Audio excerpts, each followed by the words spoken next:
All right, welcome to another episode of, all right, so I didn't name the podcast yet. Oh, okay. Okay, I don't have a name. So that's how I start every Okay. podcast Oh, off you with, named it. I ain't really got a name yet. But as soon as I come up with a name, it's going down. I don't think of the name until I'm actually sitting in an interview. Okay. So, That makes but sense. anywho, we have a very, very special guest today. I'm excited because I've been stalking her Instagram page for a long time. I was in Philly, it was about 800 people, and I used her page as an example of what an excellent social media page looks like. That's crazy. When you told me that, I was like, what? Yeah, I'm gonna get the footage too. Pulled it up, like, yo, this is how you need to post. That's so, crazy. So I guess introduce yourself and what it Yeah. is that you do. For sure. So, hey guys, it's exciting to be on your podcast. Thanks for having me today. So my name's Cari Rene, and I am a style influencer, social media content creator. Wear a couple of different hats. I do, personal branding. I work on kind of image consulting with different clients, and I run my own clothing boutique. So just kind of, wear several hats, but I like to kind of, stay in the social marketing space. And I'm very much, passionate about incorporating fashion into my lifestyle and into the work that I do. Man, you have a good bit of followers. So tell me, have you always been so heavy on social media? No. Like, how did it start? You know what? What was the first account you ever had? Was it Black Planet? You look like a Black Planeter. No, I mean, I've never really been into social media like that. So like the first one that I had was just Facebook. I mean, that was just in high school. And I never was on MySpace, Black Planet. Right. No, I never You was wasn't on Black Planet? No, Dom, you was on Black Planet, right? You was on Black Planet? You never made, no? What, MySpace? You was on MySpace? I was you made not your on page? MySpace. No? No. Oh, your page would have been dope. I missed the MySpace era. I don't know, I missed it. I'm sure everybody was doing it, but I missed it. So I was just Facebook, and then it took me forever to get on Instagram. Instagram was probably out at least a year. Really? At least a year. And I was like, what are y'all doing? Like, what is this? And my girls was like, you can just share your pictures, and like, it's like a gallery. Hold but on, it's you like skipped over social. Twitter? No, I skipped Twitter. I came back to Twitter after, but I Gotcha, didn't. gotcha. I went straight from Facebook to just seeing like how my friends were interacting with Instagram.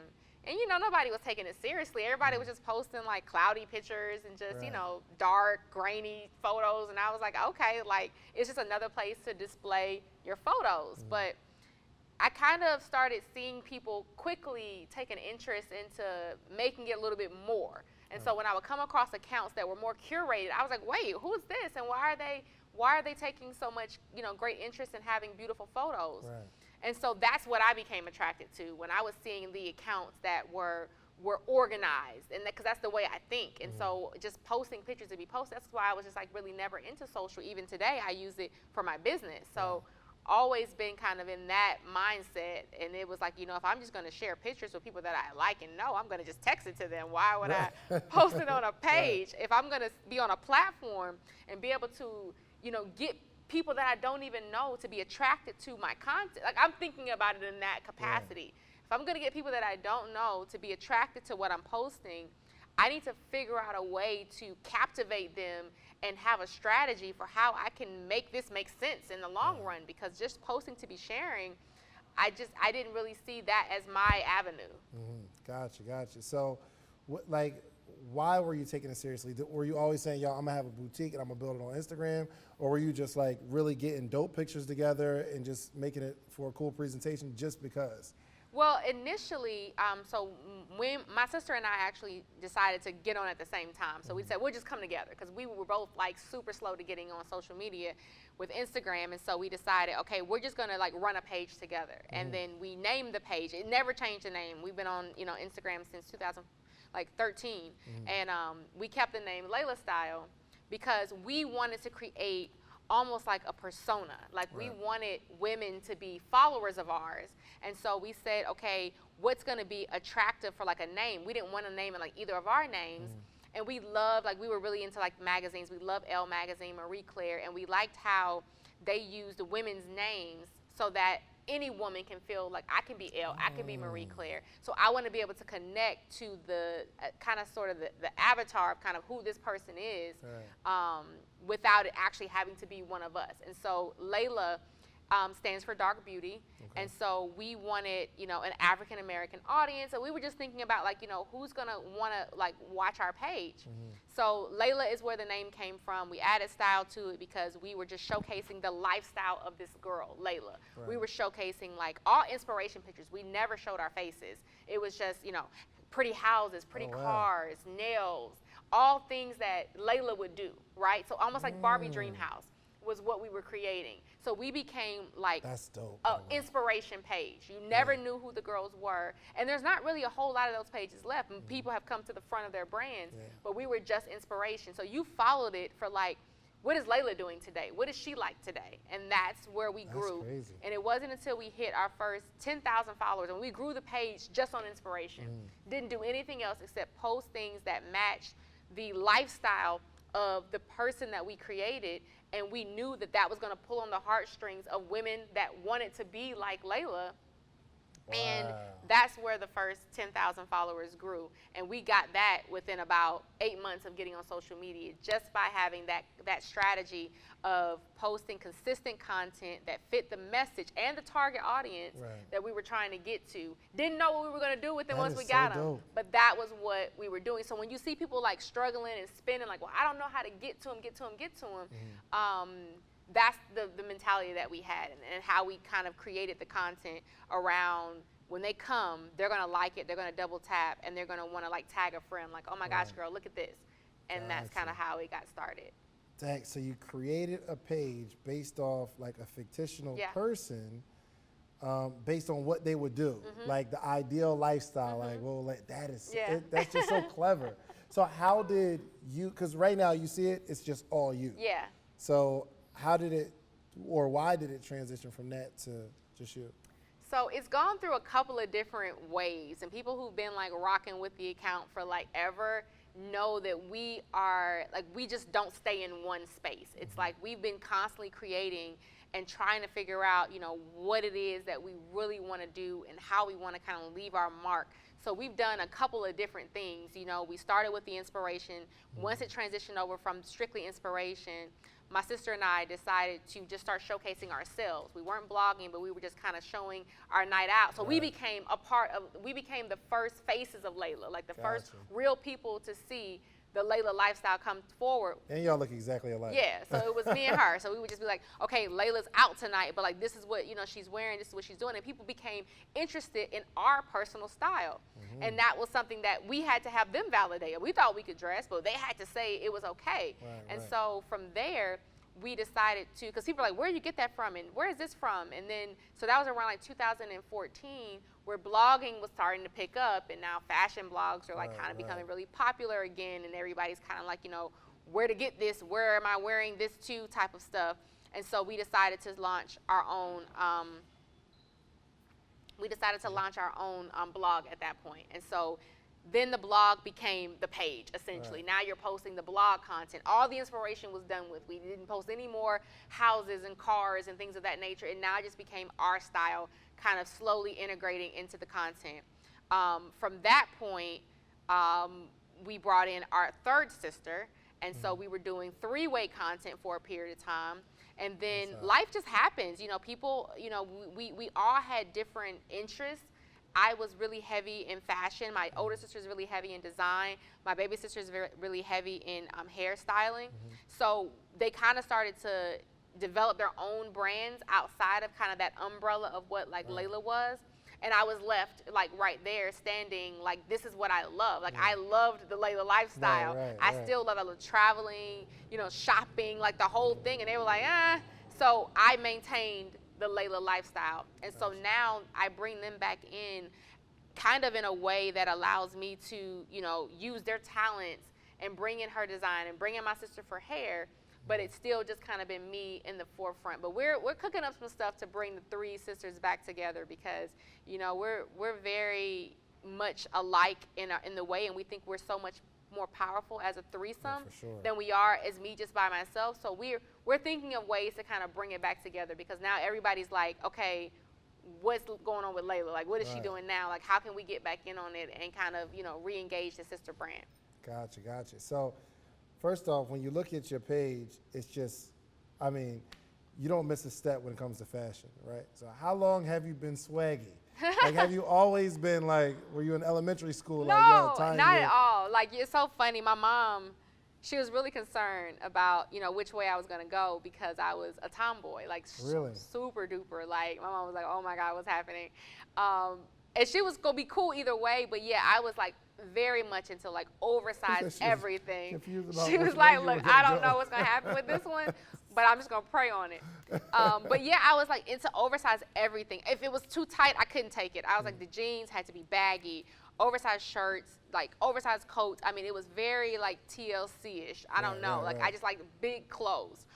And it wasn't until I got to high school that I started to kind of see other girls and like being more refined like in their style. And I was like, okay, well, I don't want to, look like this because then I'm going to be outcasted and they're dressing like this. So that's just when I started to bring it in and make more, conscious decisions about wearing clothes that fit my body type.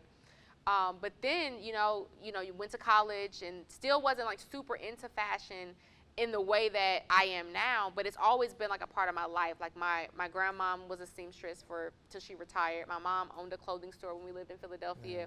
My older sister has been a clothier ever since I can remember. She went from, sewing and taking sewing classes and stuff in high school to, doing red carpets now. So it's always been close to me, but it wasn't until I really got into corporate America that I knew I had to like completely refine my style. So when I left when I left college and I started working for the bank, I knew it was time to kind of really hone in on this. I was like a full adult. I was like 22, 23 when I decided to really kind of zero in on it.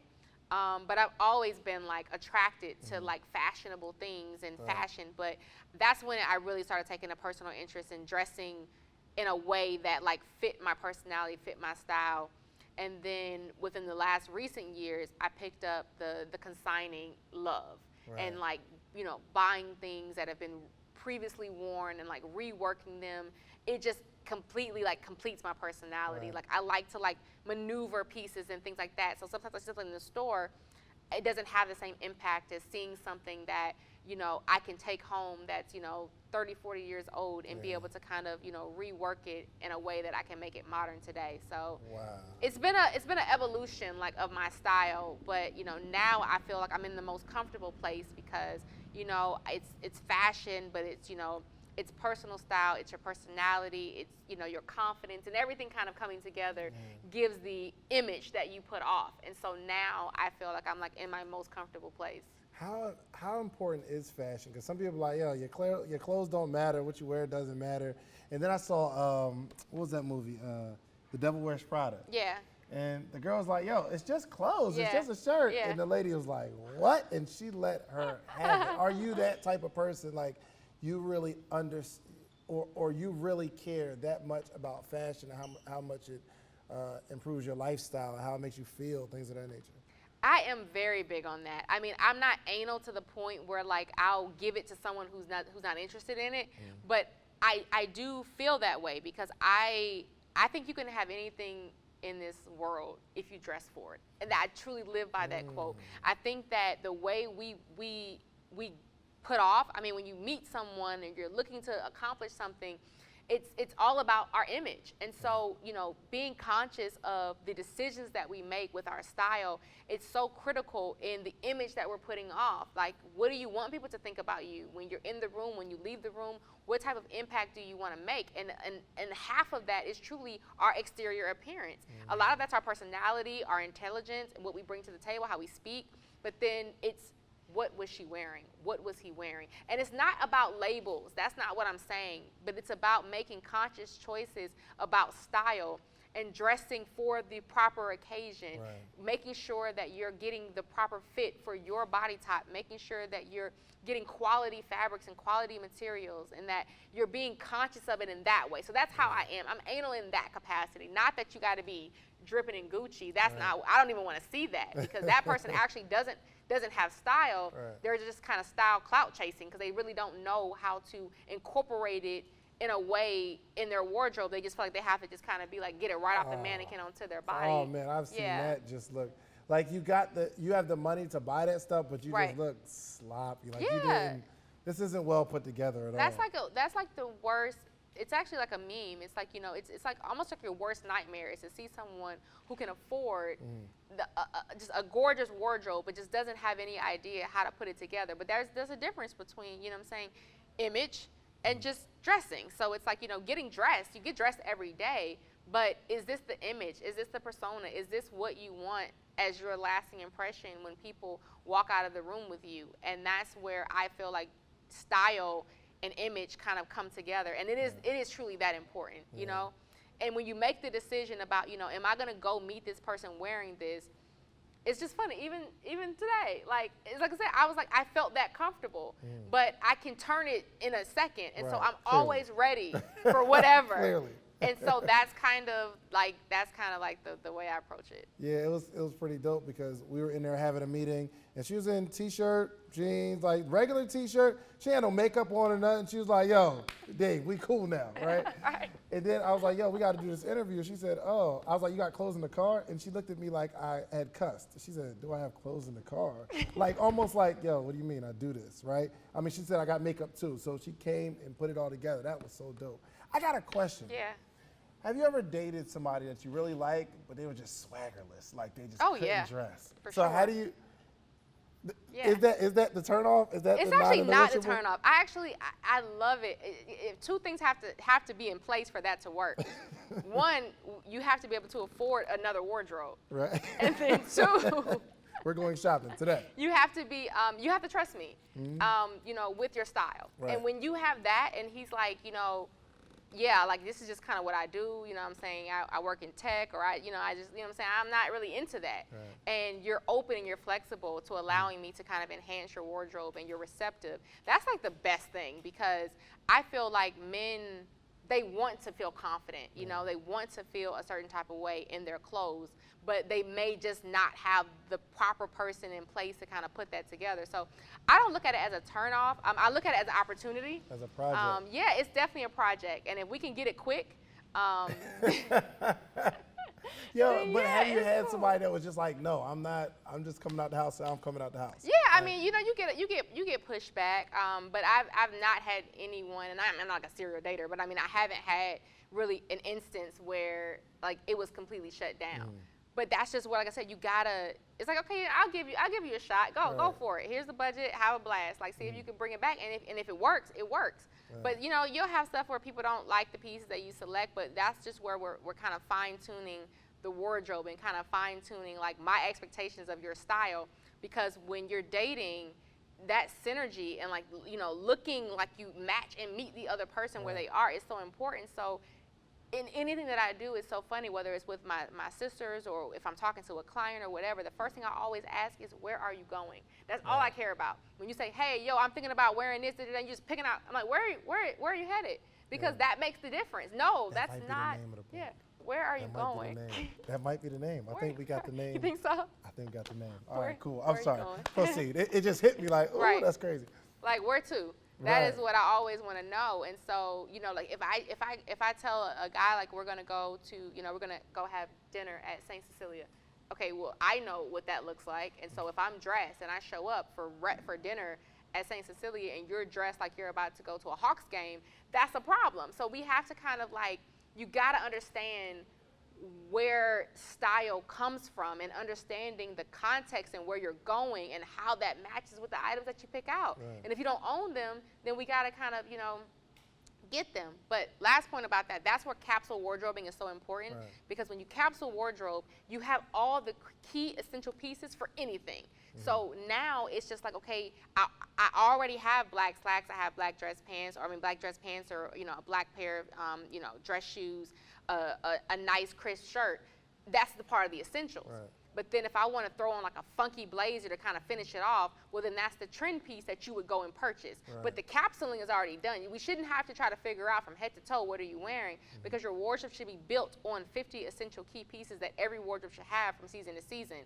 So then if you're going there and you want to just add that extra flair, then Right. that's what you're shopping for. But you're not shopping from head to toe for the whole outfit, right. because Makes your sense. wardrobe should already have the capsule pieces that you need to function on a day-to-day basis no matter where you're going. Gotcha. Yo, have you ever like really changed somebody? Maybe you was dating somebody, they was like they was just wearing whatever, and then you like upgraded them, and they started feeling themselves. Oh. And you like, come on, bro. Like, where you get this attitude from?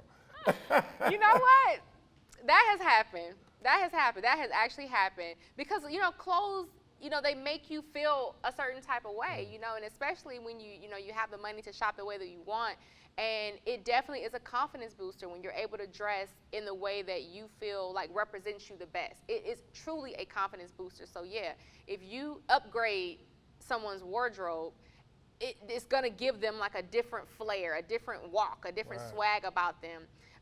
And so whether you choose to use that for good or bad, that part we can't control. But yeah, it's happened. It's happened. It's actually not happened in it, but it's happened like post the relationship. So it was like when we broke up, and I was like, this nigga he just went and bought him a whole another wardrobe with my style. Like he just went and was like just replaced everything that I did, and then had a whole different approach. Started wearing his jeans and his boots and stuff. I was like, okay, I see you. Like you wasn't even doing that, but it's cool. I see you. But yeah, they just adopt your style or the style advice that you had, and then go and implement that elsewhere. But yes, it has happened. That is so funny. All right, so tell me about my style. Am I doing all right? I'm not real fashionable, and normally I wear hoop shorts. Yeah. But what would you change? Should I have ironed? I ironed the shirt actually. Is this linen? What is no, it's what not is the linen. material? It's is like it cotton? You just try to play me. No, just I'm asking. It's like regular. I think it's cotton. cotton. It has a worn look. Yes, right? I was going for the worn look. Yeah, so that's what I'm saying. So thing about it is that when you kind of do the whole thing, it makes sense. So because you have like distressing in your jeans, and the shirt kind of has this kind of distressed, worn feeling. Like if you would just have like a fresh, crispy pair of jeans, it wouldn't have been a balanced outfit. Like the look needs to balance from like top to bottom. So the V-neck tee is always a plus. You never go crew neck as a man. It's not acceptable. Oh, really? So it has to be V. In a white t-shirt, white or black. Yeah, he has a V-neck on. Yeah, he got it. He's like, oh crap, I don't know. Do I? He's like, I ain't even gonna look down. Hold on, but I sell t-shirts. Oh, you talking about like not a plain? Yeah, no, it's just like a regular plain. If it's a part of your outfit. I mean, if you're doing like a t-shirt and it has like a graphic on it or whatever, that's a different thing. But if you're using it as a component of your look, as a man, this is your shirt, meaning this is the shirt I chose to wear as my exterior look. If you're doing a graphic tee, then like I said, that's a different type of experience. But when you're wearing it like as your look, then it needs to be the style of shirt that gives off. It is a outside dress shirt. It's an outside t-shirt, and outside t-shirts for men would be considered a V-neck t-shirt because that actually adds the element of a little bit of dressiness to it. Gotcha. So the crew neck is just way too casual. And it's not as flattering as it is on men as the crew necks are on women. So yeah, throw on a black V-neck tee, white V-neck tee, cool. You got the distress thing going in the jeans. Actually, the wash also complements the shirt because it's pulling out those kind of tan tones. I did it on purpose. Yeah. So no, I mean like it actually really works. Like this is totally like the style that like I you know what I'm saying would advise for like my guy friends or whatever as well. You know what I'm saying? It's like it's a casual day look. Like you know what I'm saying? You could wear this to a lot of different type of places and completely get away with it. So all right, yeah. Aaron, you over there. Stand up real quick. Over there, all swaggerless. Look at him. So you know what? I was doing a style rebrand. Not like I'm rebranding one of my clients. And I took one of my homegirls over there to kind of go through his closet. Yeah. And she was like, yo, we're throwing away all these polo shirts. Yeah. And I'm like, is that a thing real quick? So give me Aaron's style. He tried to lick his lips. She's like, no, Aaron's style is cool. You can cook him, it's okay. No, okay, so Aaron's style is cool. What I would do with Aaron is give me some visual. You wanna go over here? The shirt is actually, I don't mind polo. Polo is fine. Okay. The fit, we would have to go a little longer on the shirt for him, just a little bit. So what, like just the sizing, I think it's a little too fitted for that style of shirt. So I would just go a little bit larger because I feel like the polo franchise it's supposed to kind of give off this very like regal kind of I don't know, just the brand itself. And so like I never wanted to go too trendy. So the fit is giving me like a trend, whereas I wanted to kind of give like more of a classic type of fit. So I would just go like almost like a size like larger depending on like what's going on.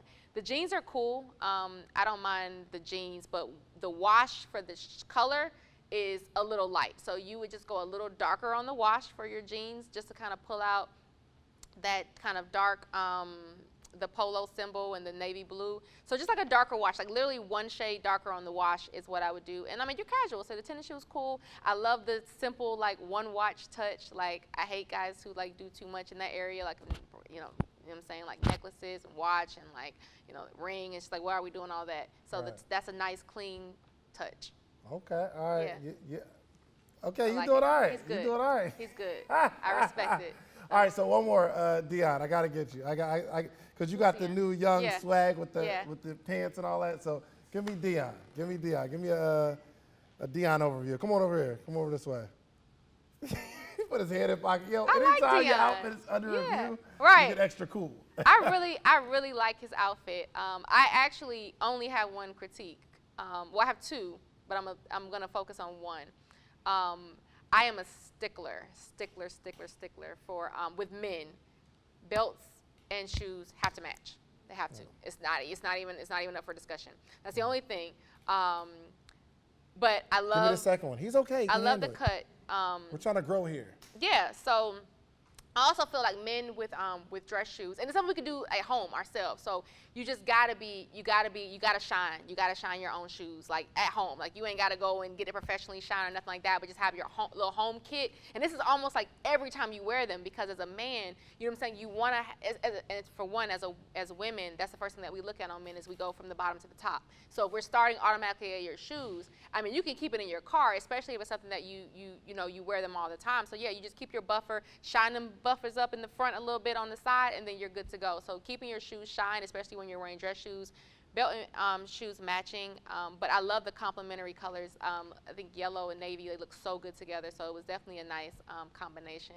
Same touch, nice clean watch, clean cut. I like it. D, you out here. Okay, all right, good. all right.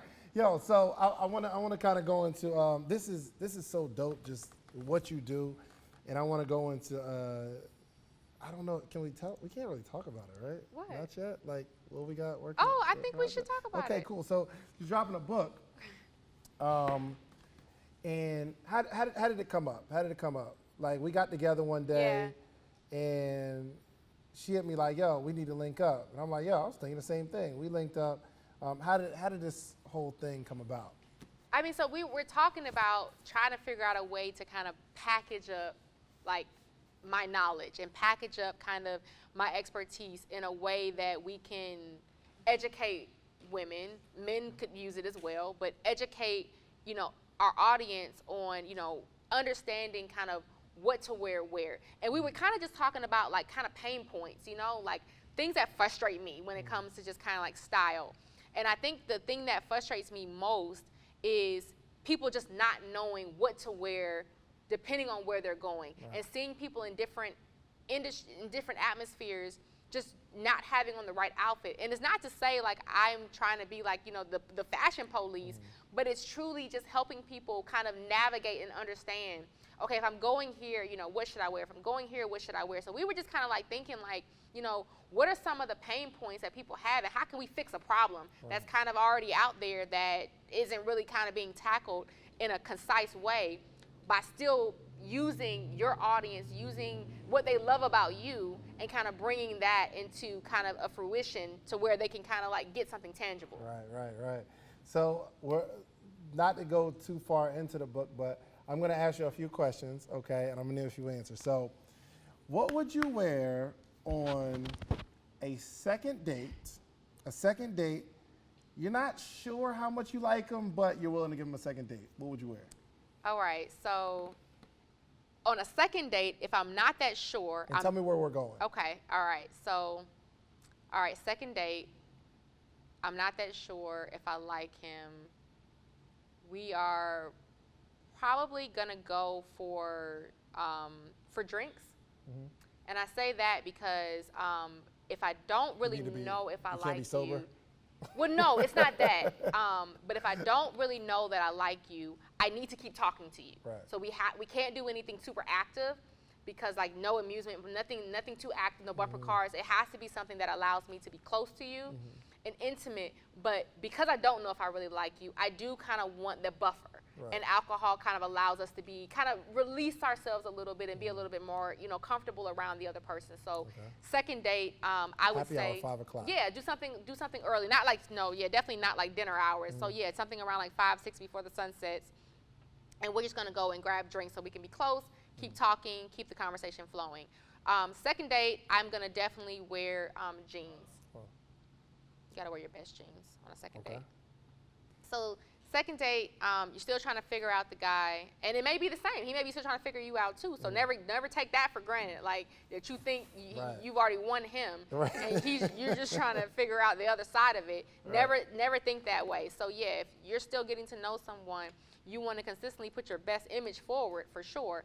But by the second date, I feel like it's time to pull out the guns and wear your best jeans. Okay.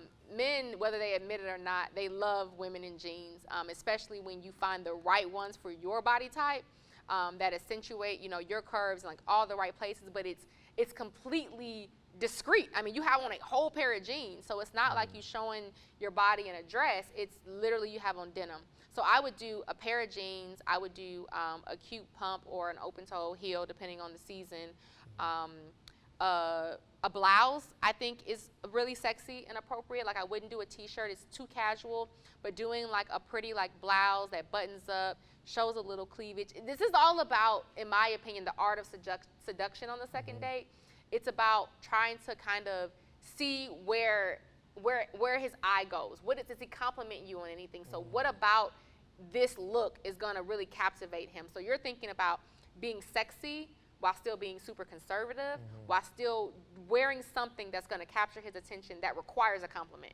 Right. There's a couple things happening on the second date, but So- that's where we're going with that. So let's go second date, but you really, really like him. You really like him. Yeah. You know he really likes you. You don't want to move too fast, Yeah. but you kind of want to move too fast. Well, see, the second date, you want to kind of seal the deal if you like him. Not seal the deal like in that capacity, but what you're trying to do is you're trying to make him officially be like, I like this girl. Like, no, you want to take all the question marks out. Right. So if you like this guy and you're like, okay, I got to wear this, that's going to make him like, he's not going to be able to think about anybody else come tomorrow. Right. That girl, everybody has that one outfit. So that's actually not universal. But if you're trying to kind of like secure the situation, it's going to be most likely your most, it's going to be a dress, but it's going to be like your most seductive yet sultry kind of dress. So you want to go dark because you want it to be mysterious. And so he's thinking like, oh my gosh, like, what would happen if I like really started, dating this girl? Like I really like her, and you want to like keep that in Right. his mindset. So if it's second date and you really like him, I would actually go an evening date. I would go, I would stick with night because I think that night is it's sexy, it's alluring, it's daring. It kind of has all those elements in it. And so you want to dress kind of accordingly. So, I'm just thinking about what I wore on the second date when I really liked the guy. And it was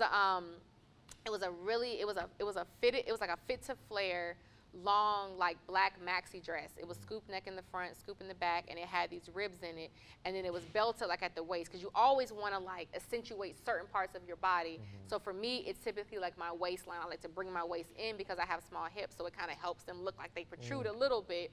So it's like knowing your body and like understanding that like this is gonna make me look extremely sexy. And Right. so the key points that I would give you is, go dark, go fitted, show off what you feel is your best asset. So for some women, it's their back. For some women, it's their arms. For some women, it's their legs. So think about what's my most sexy asset that I have on my own body, and then make sure that you're pushing that forward, because then you're going to feel the most confident. If you love your legs, you think your legs are super sexy, you're going to wear a short dress. But if you are more into your back, I mean, just imagine turning around and you have this gorgeous scoop neck dress, and he's like, that is so sexy because you think it's sexy. So you're not dressing for him, you're dressing for yourself. Wow. So what do you think is the most sexy thing that you can showcase yourself? Go black, go dark, go fitted, and you'll win. So listen, if it's second date and she wears jeans, she's not sure No. about you.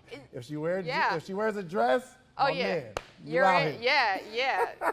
That's coming directly from me, and that's facts. So I got two more scenarios. One, you're a Monday morning, you're kind of fresh to the job. The next scenario is Friday, and you're just ready for the weekend. What is the difference in the outfits and why? So Well, first, yeah. just like the first day of a corporate job, office, you're making $80,000 a year. What do you wear? It's a tricky one because I've given women both advice depending on kind of the job itself and depending on the dominance level that's in there, if it's a more male dominant environment that they're in or a more female dominant environment. If this is your first day at a corporate job in a more male dominant environment, then you want to wear a pantsuit. You want to be right on their level.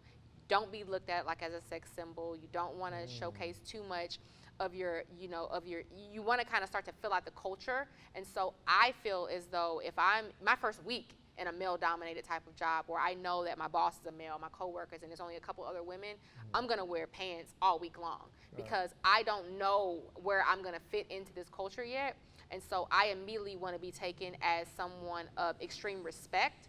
And so I feel as though pantsuits kind of delayer all that other stuff and just allows you to completely push through. But at the same time, we're talking about the modern day working woman. So we're talking about extremely super cut suits. I mean, these are like fit to your body. They look gorgeous on you. You're going with, vibrant colors even, depending on the season, so that you're immediately like noticed. Right. You don't want to blend in. So gone are the days, in my opinion, in corporate environments where we're forced into wearing pinstripes, all black suits, gray, navy. Like, give me a break. Like, I don't feel as though we have to dress that way anymore in the cultures in which we're working in. We can be a little bit more flavorful in the way that we dress. So I would just say be a little bit more punchy, but definitely want to go with a pantsuit. In a women's dominated environment, then yeah, I think dresses, skirts, completely appropriate. Doing a really cute little, skirt suit or something like that with a nice little scarf, because women want to compliment you, and so women want to be like, oh my gosh, like I love that, like where'd you get that from? So feeling like you're kind of fitting right in with them is going to be important. I feel like in a women's dominated environment, closing out the week and it's Friday, and you just want to be a little bit more casual. I feel like going for something like a nice tailored kind of like either like a linen pant. We don't really do the khaki thing anymore, but it's kind of just like that kind of Palazzo type of trouser, because it gives you kind of a weekend feel, but you're still at work. So you want to kind of put on your your nice crisp button down, a nice fitted Palazzo trouser that kind of maybe ties or belts at the waist.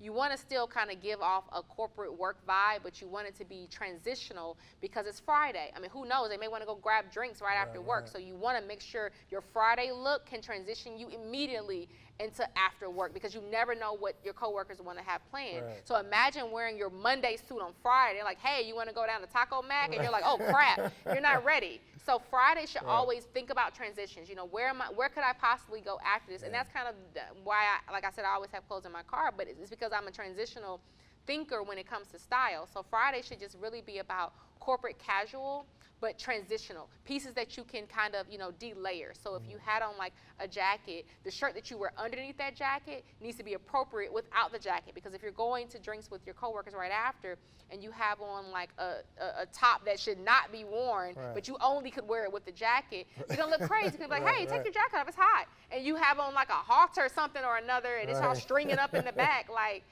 you want to be conscious of that, but transitional wear is important for Friday. Being able to de-layer is important for Friday as well. Man, this is so valuable, because people don't think like that. They just think, oh, I'm gonna go to work, and like, oh, it's Friday, I'm just gonna wear whatever I wear. But it's funny because it's happened to so many like of my friends that I can speak it into existence now, because they've actually said that, like, girl, do you know, like, they wanted to go to dinner or like whatever, and girl, I had to go home. Like, I was like, look, I'll try to meet y'all back, But like I'm Right. not ready for that. And I said, but see, the thing is that you should always be ready. You should always dress ready for whatever. And that's kind of where, layering comes in. But yeah, what could the day hold? Let's think Right. about that. Like what could happen today?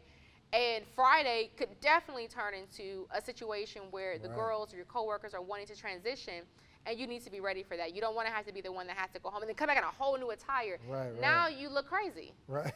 It's like, why did? Because Why? everybody else Yeah, got their work everybody gear else on was and you able to just- transition, yeah. and you had to go home.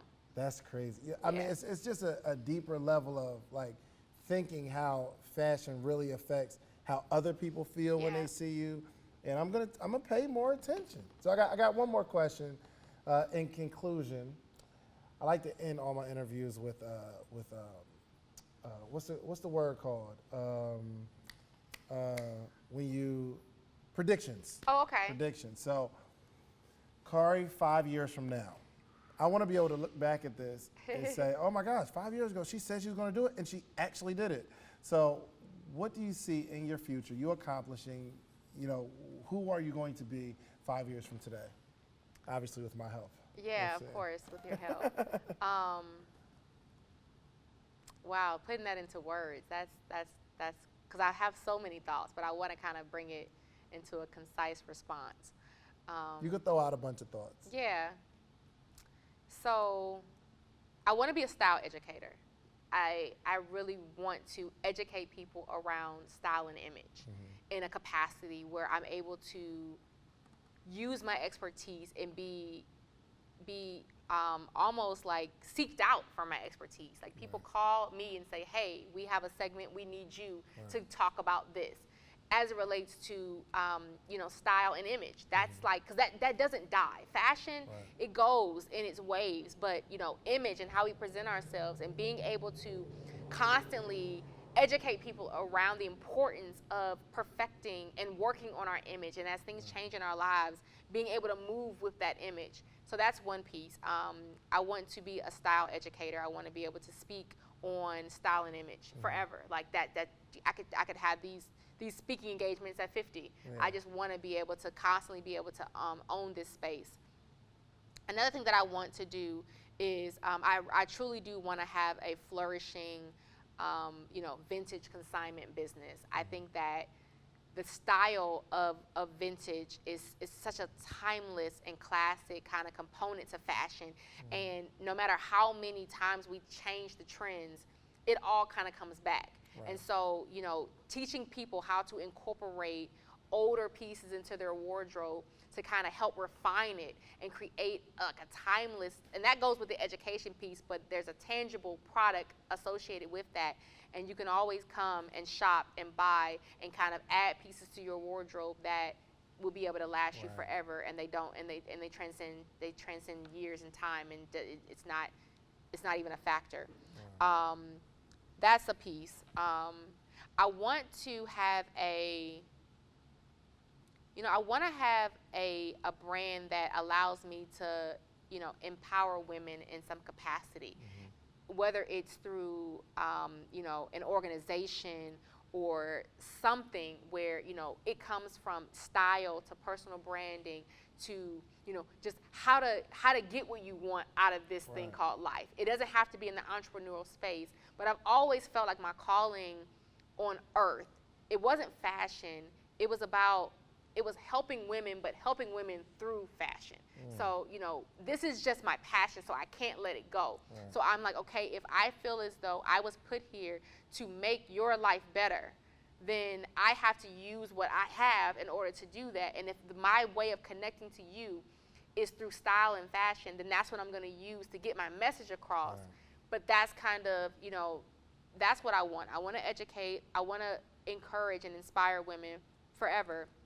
And I want them to be able to shop, and I want them to be able to add things to their wardrobe that they feel as though are just as timeless as the message that I'm going to be creating for years and years and years and years and years. I would never want to have like a pop-up type of boutique style. My message is going to match anything that I do with my brand, and I feel as though when I speak about image, it transcends time, and we're not talking about like what's going to be hot today. I'm talking about like your image forever. Wow.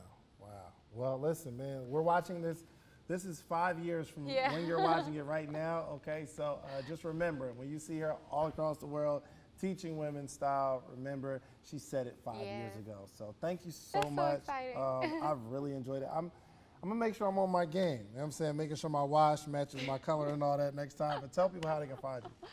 So, so right now you guys can find me on Instagram, Facebook at Layla Style, and you can Twitter as well. I'm just not as active as I should be.